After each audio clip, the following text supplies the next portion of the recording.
Welcome to Spring LIB. Now, parallel system of C1 and C2 is in series with a parallel system of C3 and C4.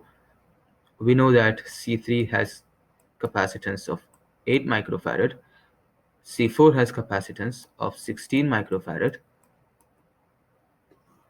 and the charge on the system of Q3, just Q3, that is charge on capacitor 3, is 23 microcoulomb, which is fraction of net charge Q.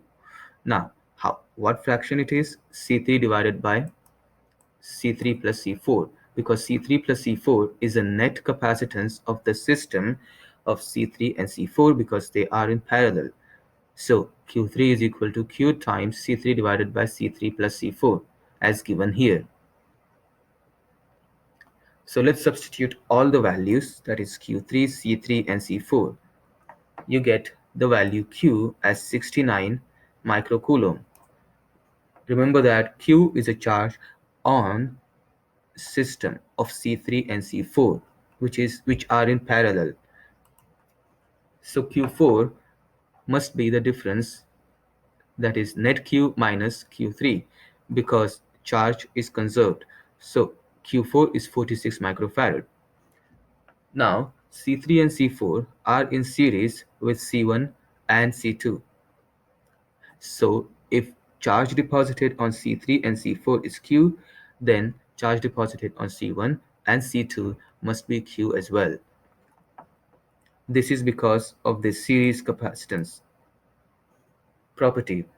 So since C1 and C2 are equal, Q1 and Q3 will be equal, that is 23 microcoulomb, and Q2 and Q4 by the same argument are equal, which is 46 microcoulomb. To find the voltage across each capacitor, all we need to use is voltage equal to Q divided by C. So since charge and the capacitances of C1 and C3 are same, V1 and V3 will be same, which is 23 divided by 8, which is 2.9 volt. I am only keeping two significant digits.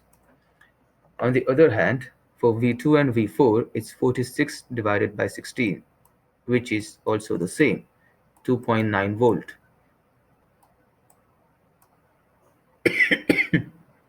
Sorry about that. Now, we are supposed to find VBA. So VBA equal to, let me write V1, 2 here, and V3, 4 here. Now V12 does not means that the voltage on the system of capacitor 1 and capacitor 2. Since the voltage across C1 and voltage across C2 is same because they are in parallel, the voltage there is 2.9, and same is the case with capacitance 3 and capacitance 4. So net voltage is given by 5.8 volt.